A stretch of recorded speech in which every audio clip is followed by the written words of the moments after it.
Hello aspirants. M civil services के YouTube channel में मैं अभिषेक कुमार आपका स्वागत करता हूं। जैसा कि हमने एक लेक्चर सीरीज स्टार्ट किया जिसमें आपको क्विक रिवीजन मॉड्यूल की तरह पॉलिटी के लेक्चर्स मिल रहे हैं, जिसमें शॉर्ट में काफ़ी ब्रीफ में मैं पॉलिटी के हर वो इम्पॉर्टेंट टॉपिक्स कवर करूंगा जो कि आपके आने वाले एग्जाम्स के लिए इम्पॉर्टेंट होंगे। तो इसी सीरीज में हमने पिछले लेक्चर में स्टार्ट किया था फंडामेंटल राइट्स यानी मौलिक अधिकार, जिसमें हमने जाना था कि मौलिक अधिकार क्या होते हैं, उनका बेसिक्स, उसका इतिहास यानी हिस्ट्री, और क्या होता है individual rights, difference between different rights, ये जाने थे हमने कि अलग अलग अधिकारों का मतलब क्या है। जैसे मॉरल राइट क्या होता है, फिर आपका फंडामेंटल राइट क्या होता है, फिर आपका बर्थ राइट या नेचुरल राइट क्या होता है। तो आज हम जानेंगे पार्ट 3 ऑफ इंडियन कॉन्स्टिट्यूशन यानी भारतीय संविधान का भाग 3, जिसमें दिया हुआ है कि फंडामेंटल राइट्स जो कि हमारे लिए मेंशन है इंडिविजुअल्स के लिए, उनके बारे में। तो पार्ट 3 यानी आर्टिकल 12 से लेके आर्टिकल 35 तक मेंशन है हमारे इंडियन कॉन्स्टिट्यूशन में। चलिए जानते हैं। तो सबसे पहले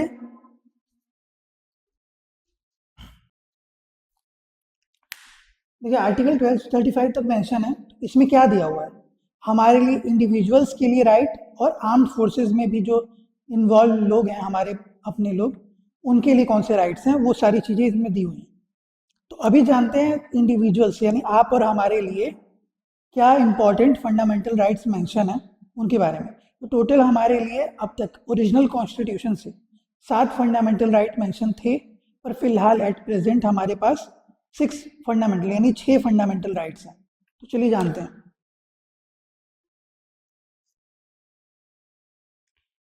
देखिए हमारे हमारे कॉन्स्टिट्यूशन में टोटल 7 फंडामेंटल राइट दिए हैं शुरुआत में, लेकिन इनमें से छठवां जो फंडामेंटल राइट है, राइट टू प्रॉपर्टी यानी संपत्ति का अधिकार, इसको हमने रिपील कर दिया है। यानी अब ये कॉन्स्टिट्यूशनल फंडामेंटल राइट का पार्ट नहीं है, ये लीगल राइट का पार्ट हो गया है। ठीक है, ये अब आर्टिकल 31 में था, अब ये चेंज होके आर्टिकल 300A यानी 300A में चला गया है। ठीक है, तो राइट टू इक्वेलिटी कहाँ से है? यह आर्टिकल 14 से लेके 18 तक। फ्रीडम 19 से लेके 22 तक। फिर एक्सप्लॉइटेशन 23 एंड 24। फिर रिलीजन यानी धर्म का अधिकार, ये है 25 से लेके 28, 25, 26, 27 एंड 28। कल्चरल राइट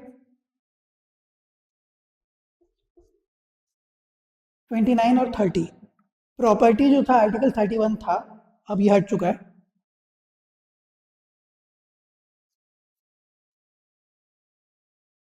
और कॉन्स्टिट्यूशनल रेमेडी यानी आर्टिकल 32। अब देखिए, क्योंकि आप यहाँ देख रहे हैं कि आर्टिकल 14 से स्टार्ट हो रहा है 14 से, और आर्टिकल 32 तक जा रहा है, पर इसमें आर्टिकल 12 और 13 नहीं दिख रहा है। आर्टिकल 34, 33, 34 एंड 35 भी नहीं दिख रहा है, जबकि हमारा फंडामेंटल राइट आर्टिकल 12 से स्टार्ट होकर आर्टिकल 35 तक जाता है। तो चलिए आज जानते हैं हम आर्टिकल 12, 13 और राइट टू इक्वेलिटी के 14, 15, 16, 17 एंड 18। ठीक है, फिर कल के लेक्चर में इसके आगे का हम पढ़ेंगे। तो चलिए स्टार्ट करते हैं आगे का। चलिए जानते हैं आर्टिकल 12 के बारे में।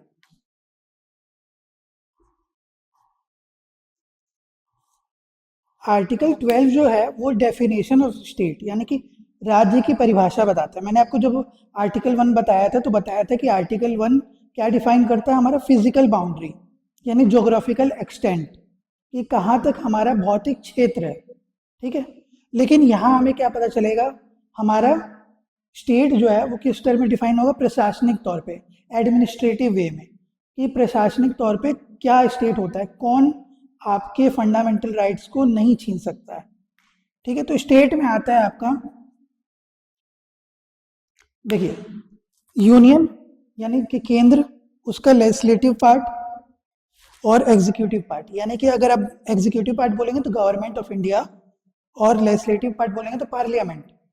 ठीक है, फिर स्टेट यानी राज्यों में लेजिस्लेटिव पार्ट अगर आप बोलेंगे तो आपका कौन सा पार्ट हो गया, विधानसभा या विधान परिषद।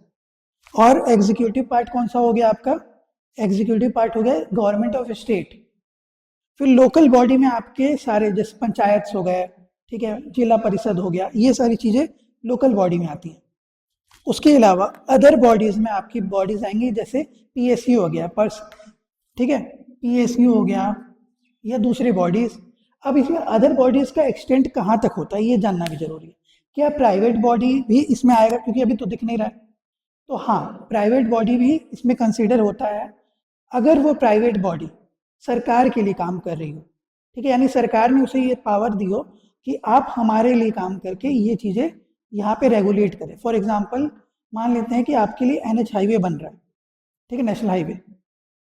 और नेशनल हाईवे का काम अगर किसी प्राइवेट कंस्ट्रक्शन ऑफ मतलब ऑर्गेनाइजेशन को दिया गया हो, तो उस केस में जब वो टोल कलेक्ट करता है, तो वो टोल कलेक्शन का पावर किसके पास है? प्राइवेट बॉडी के पास। लेकिन दिया किसके द्वारा गया? स्टेट के द्वारा। तो उस केस में आप चाहें तो अगर वो एक्स्ट्रा आपसे पे करने बोल रहा है या आपका फंडामेंटल राइट्स का वायलेशन कर रहा है, तो उस केस में भी आप उसको स्टेट कंसीडर कर सकते हैं और उसके खिलाफ आप फंडामेंटल राइट्स का हनन बोल के या तो हाई कोर्ट या सुप्रीम कोर्ट जा सकते हैं। ठीक है, आगे बताऊंगा जो कॉन्स्टिट्यूशनल रेमेडी यानी कि आपका जो संवैधानिक उपचार दिया हुआ है उसमें बताया हुआ है कि किस किस माध्यम से आप सुप्रीम कोर्ट या हाई कोर्ट जा सकते हैं। ठीक है, अदर बॉडीज में अब यहाँ पे देखिए आपको कहीं भी सुप्रीम कोर्ट या हाई कोर्ट या कोई भी कोर्ट जुडिशियरी नहीं दिख रहा है ना, तो इसका क्या मतलब? क्या जुडिशियरी इसका स्टेट का पार्ट नहीं होता है? तो ये एक एक्सेप्शन है, जुडिशियरी होता है, परंतु जब जुडिशियरी जस्टिस देता है तब नहीं होता है।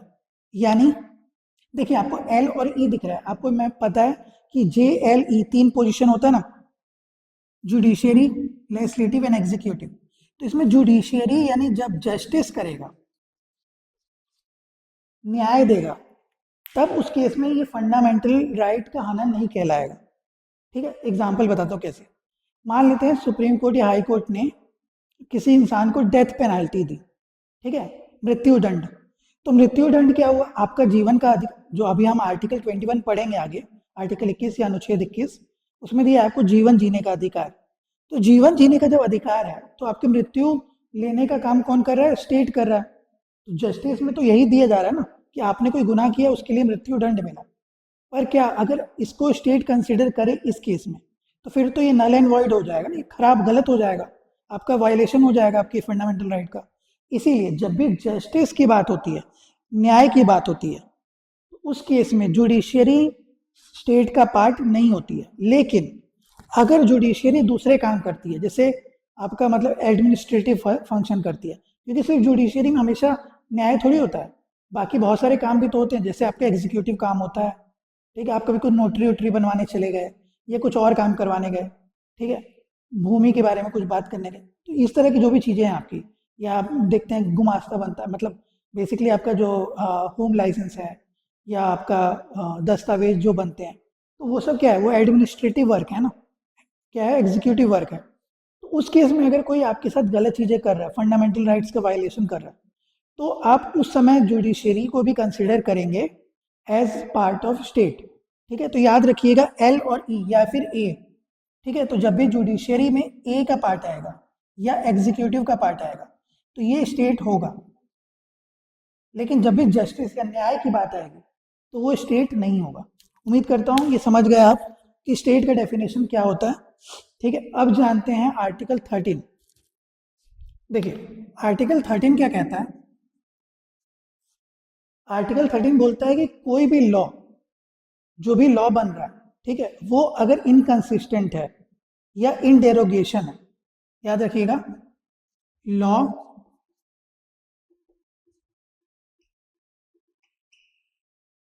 तो इस केस में हम बोलेंगे नल एंड वॉइड। यानी कौन करेगा? सुप्रीम कोर्ट या हाई कोर्ट के पास ये पावर होगी कि अगर कोई लॉ बन रहा है, ठीक है, तो वो अगर लॉ आपको फंडामेंटल राइट्स का वायलेशन कर रहा है, ठीक है, 3 टर्म याद रखिएगा,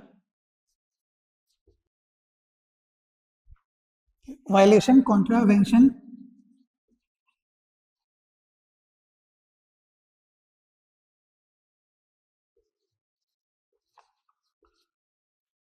कोई भी लॉ अगर आपका फंडामेंटल राइट्स का वायलेशन कर रहा हो या कॉन्ट्रावेंशन कर रहा हो, यानी उसके अंदर हस्तक्षेप कर रहा हो या एब्रेज कर रहा हो, उसे मतलब आपसे दूर कर रहा हो, ठीक है, वायलेशन मतलब उसको हनन कर रहा है, तो इन तीनों चीज़ों में वो क्या कहलाएगा, वो लॉ कहलाएगा इनकंसिस्टेंट या इनडेरोगेशन। तो इस केस में उस लॉ को हम यानी सुप्रीम कोर्ट या हाई कोर्ट क्या डिक्लेयर करेगा, नल एंड वॉइड, यानी उसे समाप्त कर देगा। परंतु समाप्त करने का यहाँ पे मतलब नहीं है, देखिए दो चीज होता है, एक टर्म मैंने अभी बताया था रिपील करना, रिपील मतलब मिटा देना, ठीक है, लेकिन नल एंड वॉइड का मतलब मिटाना नहीं होता है, वो उस जगह तो है पर उसका इस्तेमाल नहीं कर पाएंगे। एग्जाम्पल के लिए ले लेते हैं कि आपको कई बार को कई लोग कुछ मतलब मान लेता है कि आपके दादा नाना या दादी वगैरह ने आपको कुछ पैसे दिए अपना आशीर्वाद समझ के, ठीक है, तो उसको आपने रख लिया अपने पास, ठीक, और उसे आप यूज़ नहीं कर रहे, वो आपके पास ही रखा हुआ आशीर्वाद के तौर पे, आप उसको कभी इस्तेमाल नहीं करें, तो वो चीज़ तो आपके पास है पर उसको इस्तेमाल नहीं कर रहे, तो वही चीज़ यहाँ होगी, यानी वो लॉ तो बना रहेगा, ठीक है, वो लॉ तो लिखा होगा पर वो लॉ कभी इस्तेमाल नहीं हो पाएगा ऑन ग्राउंड, पेपर में रह जाएगा, कभी इस्तेमाल नहीं हो पाएगा, ठीक है। तो ये हो गया आपका नल एंड वॉइड का मतलब। अब देखिए यहाँ पे जो ये चीजें हैं ये आई कहाँ से, इस चीज को ही हम बोलते हैं जुडिशियल रिव्यू का कॉन्सेप्ट, ठीक है। जुडिशियल रिव्यू मतलब न्यायिक समीक्षा। अब समीक्षा करें, कौन करेगा, सुप्रीम कोर्ट या हाई कोर्ट करेगा। तो समीक्षा करने के लिए क्या पावर होगा, मतलब किसी भी लॉ को, जो लॉ बनाया जा रहा है उसको ये लोग समीक्षा करेंगे, तो यही वाली पावर आई कहाँ से। तो इसके लिए जानना होगा कि लॉ का डेफिनेशन, आर्टिकल 13 जब आप पढ़िएगा तो लॉ का डेफिनेशन दिया हुआ है कि लॉ एक्चुअल में होता क्या है। तो लॉ के अंदर परमानेंट लॉ आते हैं, ठीक है, परमानेंट लॉ या एक्ट स्टेट बनाए या सेंटर बनाए,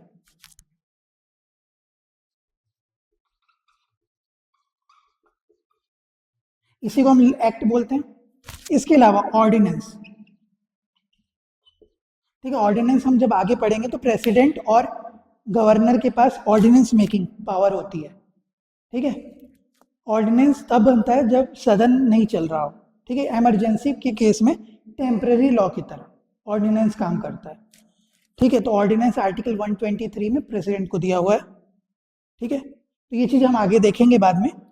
फिर ऑर्डिनेंस के बाद क्या होता है, कस्टम, ठीक है, बाई लॉ मतलब कोई ऐसा लॉ या कोई ऐसा रूल रेगुलेशन, कोई भी चीज़, ठीक है, रूल हो, रेगुलेशंस हो, परमानेंट लॉ हो, कस्टम्स हो, ऑर्डिनेंस हो, ठीक है, ये सारी चीज़ें आएंगी लॉ की डेफिनेशन में। लेकिन क्या आप जब सुनते हैं पर्सनल लॉ, ठीक है, हिंदू पर्सनल लॉ हो गया, मुस्लिम पर्सनल लॉ हो गया, पारसी पर्सनल लॉ हो गया, जो भी अलग अलग रिलीजन के पर्सनल लॉ हैं वो इसका पार्ट नहीं होंगे, इतना याद रखिए, वो एक्सेप्शन है। पर्सनल लॉ कभी भी नहीं आएंगे, कस्टम आएंगे, कस्टम यानी मान लेते हैं आप जैसे सती प्रथा थी, कस्टम था, मगर वो आपका फंडामेंटल राइट का हनन करता था, है ना, आपके जीवन का अधिकार का, तो उस केस में उसको हम क्या करेंगे, नल एंड वॉइड डिक्लेयर करवा सकते हैं सब सुप्रीम कोर्ट या हाई कोर्ट के द्वारा। लेकिन जो पर्सनल लॉ है, यानी कि अगर आपके मुस्लिमों में 4 शादी करने का है तो हिंदुओं में एक ही शादी करने का है, ठीक है, फिर बच्चे अडॉप्ट करने का अलग चीज़ है, सबका अलग अलग लॉ है, तो उस केस में क्या हो रहा है कि सबके हिसाब से देखा जाए तो इक्वेलिटी नहीं है। जब अगर इक्वेलिटी नहीं है तो इस केस में इसको भी तो हम कह सकते हैं कि ये फंडामेंटल राइट्स का वायलेशन है, पर इसलिए नहीं करता क्योंकि वो पर्सनल लॉ अलग अलग बने, इसीलिए ये लॉ के अंदर नहीं आता। तो अब देखिए यहाँ पे जो है ना ये चीज़ें लिखी हुई थी पर इसमें कॉन्स्टिट्यूशनल अमेंडमेंट एक्ट नहीं लिखा था, यानी आर्टिकल 368 जो पावर देता है वो चीज़ें यहाँ नहीं लिखी थी, इस कारण कुछ चीज़ें हुई, उसको मैं बता देता हूँ ताकि आपको ये चीज़ें और अच्छे से समझ में आ जाए कि जुडिशियल रिव्यू का कॉन्सेप्ट, न्यायिक समीक्षा का कॉन्सेप्ट आया कहाँ से, ठीक है। तो जब हम आर्टिकल 13 की बात कर रहे थे तो अभी मैंने बताया कि जुडिशियल रिव्यू यानी न्यायिक समीक्षा का कॉन्सेप्ट आया, तो ये स्टार्ट कहाँ से हो, देखिए सबसे पहले इसमें CAA यानी कॉन्स्टिट्यूशनल अमेंडमेंट एक्ट, संविधान संशोधन अधिनियम कहीं नहीं लिखा, ठीक है, यानी आर्टिकल 368 का मेंशन नहीं करता है। तो जब क्या होता है कि लॉ में ये कहा जाता है कि जो चीज़ नहीं लिखा हो वो चीज़ें मानी जा सकती हैं, तो जब नहीं लिखा है तो इसलिए उसको हम समझ सकते हैं कि उसमें लॉ बनता है, ठीक। इस केस में क्या क्या हुआ, सबसे पहला केस याद रखिएगा शंकरी प्रसाद केस,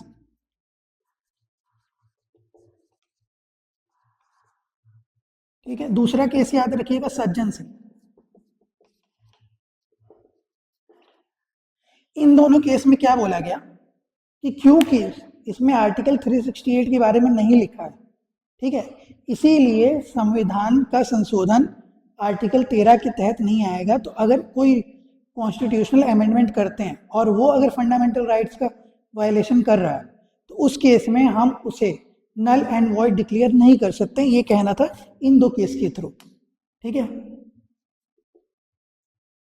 बोला गया कि फंडामेंटल राइट्स को संशोधन किया जा सकता है, अमेंड किया जा सकता है। पर इसके बाद एक केस आता है इंपॉर्टेंट, गोलकनाथ केस, ठीक है। गोलकनाथ केस में क्या बोला गया कि इसका ठीक उल्टा बोला गया कि फंडामेंटल राइट्स को अमेंड नहीं कर सकते,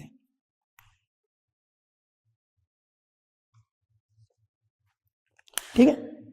क्यों? क्योंकि बोला गया कि नहीं, कॉन्स्टिट्यूशनल अमेंडमेंट एक्ट भी पार्ट है, तो 13 के अंदर में आता है, इसलिए नल एंड वॉइड डिक्लेयर कर सकते, कोई लॉ बनता है इसके थ्रू। तो इसके बाद क्या हुआ कि जब सुप्रीम कोर्ट का ये एक आदेश आया, ठीक है, कि फंडामेंटल राइट्स को आप संशोधन नहीं कर सकते, तो फिर क्या हुआ, पार्लियामेंट बोला कि ऐसे कैसे।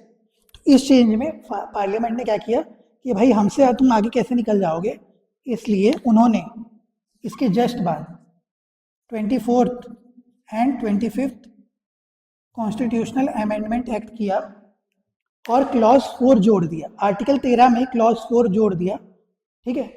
और उसके अलावा आर्टिकल 368 में क्लॉज जोड़ के बोल दिया कि आर्टिकल 368 में अगर कोई बिल प्रेसिडेंट के पास यानी राष्ट्रपति के पास जाता है उनके अनुमोदन यानी सिग्नेचर के लिए, तो उनको कंपलसरी है वो साइन करना ही होगा, ठीक है। और आर्टिकल 13 में चेंज करके बोल दिया गया कि कोई भी चीज़ जो हम आर्टिकल 13 में रखा जाएगा वो अलग होगा, और आर्टिकल 368 के थ्रू जो हम अमेंडमेंट करते हैं वो इसके तहत नहीं आएगा, यानी हम उसमें चेंजेस कर सकते हैं, ठीक है। तो एक्चुअली ये बोला क्यों, क्योंकि सुप्रीम कोर्ट को बोला गया पार्लियामेंट के द्वारा कि आपका काम सिर्फ और सिर्फ रिव्यू करना है, यानी समीक्षा करना है जो हमने दिया है, ना कि आप उसमें अपना एक्स्ट्रा जुडिशियल रिव्यू मतलब एक्स्ट्रा उसमें पावर लगा सकते हैं, यानी आपको सिर्फ उसको समझने का पावर है, आप उसमें चेंजेस नहीं कर सकते, ठीक है, कि जो हमने लिखा उसको समझ सकते। तो यहाँ से चेंज हुआ, इसी चक्कर में फिर फंडामेंटल राइट इंपॉर्टेंट, सबसे इंपॉर्टेंट केस आया 1973 का केशवानंद भारती केस, ठीक है। केशवानंद भारती केस में बोला गया कि एक बेसिक स्ट्रक्चर, सुप्रीम कोर्ट ने बोला कि एक बेसिक स्ट्रक्चर डॉक्ट्रिन होता है, ठीक है, एक मूलभूत संरचना है जो सोची गई थी किसके द्वारा, हमारे फाउंडिंग फादर्स के द्वारा जिन्होंने कॉन्स्टिट्यूशन लिखा है, ठीक है। उनका एक सोच होगा ना, एक विजन होगा कि हमारा देश को हम ऐसा चाहते हैं, तो इसलिए उन्होंने उसमें कुछ चीज़ें लिखी। तो सुप्रीम कोर्ट ने बोला कि अगर वो चीज़ें चेंज ना हो, मतलब जो एक्चुअल बेसिक था, मूल था जो कि संविधान का, वो चेंज ना हो, तब तक आप फंडामेंटल राइट्स क्या किसी भी पार्ट का चेंजेस कर सकते हैं, मतलब फंडामेंटल राइट को आप क्या कर सकते हैं, अमेंड कर सकते हैं। तो यहाँ से बोला बेसिक स्ट्रक्चर, इसीलिए अब ये जुडिशियल रिव्यू में आता है, ठीक है। जुडिशियल रिव्यू के परव्यू से हटा दिया गया था यहाँ से, मतलब जुडिशियल रिव्यू नहीं कर सकते हैं, ऐसा बोला गया था 24 और 25 में। लेकिन केशवानंद भारती केस में बोला गया कि नहीं, अगर कोई मूल संरचना को, संविधान की मूल आत्मा को अगर कोई चेंज करना चाहेगा तो उसका जुडिशियल रिव्यू हम कर सकते हैं, यानी कि आपने जो शेड्यूल 9 जोड़ा ना, उस शेड्यूल 9 को हम चेंज कर सकते हैं। यहीं से शेड्यूल 9 में भी जुडिशियल रिव्यू का कॉन्सेप्ट आया था, ठीक है। तो उम्मीद करता हूँ ये सारा डिटेल आपको आर्टिकल 13 के बारे में, 12 और 13 के बारे में समझ आ गया होगा। अगले लेक्चर में हम देखेंगे आर्टिकल 14 से आर्टिकल 18 तक। अब क्योंकि ये जो दोनों पार्ट मैंने बताया, यानी आर्टिकल 12 और आर्टिकल 13, ये थोड़ा कॉन्सेप्चुअल है, ठीक है, कॉन्सेप्ट है, तो इस कॉन्सेप्ट को आप समझ जाएंगे तो आगे के पार्ट आपके लिए ईजी हो जाएंगे। तो उम्मीद करता हूँ कि मैंने आपको समझाने का पूरा प्रयत्न किया था, वो आपको समझ आया होगा। अगर आपको अभी भी कोई डाउट है तो आप मुझसे जुड़ सकते हैं, मेरे दिए हुए नंबर पे आप मुझसे कांटेक्ट कर सकते हैं सुबह 10 बजे से शाम 7 बजे तक। इसके अलावा अगर आप चाहें तो मुझसे डायरेक्टली आके मिल भी सकते हैं, ठीक है, कॉल कर लीजिएगा। अगर मैं, और वैसे तो ऑफिस में रहता हूँ सुबह 10 से शाम 7 बजे तक, उस बीच में आप आके मुझसे मिल सकते हैं। मगर कुछ अर्जेंसी होने के कारण अगर मैं कहीं बाहर हूँ तो आप मुझे कॉल कर लीजिएगा। अगर मैं ऑफिस में रहा, मैं आके आपकी सारी प्रॉब्लम्स को सॉल्व करने की पूरी कोशिश करूँगा। इसके अलावा हमारा एक नया बैच लॉन्च हो रहा है फरवरी से, यूपीएससी और सीजीपीएससी 2026 और 27 के ध्यान में रखते हुए, यानी जो एग्ज़ाम्स 26 और 27 में देना चाह रहे हैं जो लोग, और वो लोग अगर ये चाहते हैं कि हम सिविल सर्वेंट बन के इंडिया की को रिप्रेजेंट कर सकें, और अगर आपका ये चाहत है तो आप हमसे जुड़ सकते हैं। हम आपको 12 to 13 मंथ यानी 12 से 13 महीने का पूरा एक इंटीग्रेटेड कोर्स देंगे, जिसमें prelims plus mains, answer writings, current affairs, साथ ही साथ अगर आप प्रीलिम्स और मेंस क्रैक कर लेते हैं तो इंटरव्यू भी उसमें इंक्लूडेड रहेगा। यानी इंक्लूडेड आप क्या करेंगे, इंटरव्यू की प्रिपरेशन भी हमारे साथ कर सकते हैं। तो उम्मीद करता हूँ ये सारा लेक्चर आपको आज तक समझ आ गया होगा। अगर आपको ये लेक्चर अच्छा लगा तो प्लीज़ इस लेक्चर को लाइक करें। इसके साथ प्लेलिस्ट में और भी जो लेक्चर्स हैं उनको भी आप देख सकते हैं। साथ ही साथ हमारे चैनल को सब्सक्राइब करें, बेल आइकन दबा दें ताकि आने वाले नोटिफिकेशन आपको मिलते रहें। और जो लोग यूपीएससी, पीएससी या अदर गवर्नमेंट एग्जाम्स की तैयारी कर रहे हैं उन तक शेयर जरूर करें ताकि आपके साथ उनका भी हेल्प हो सके।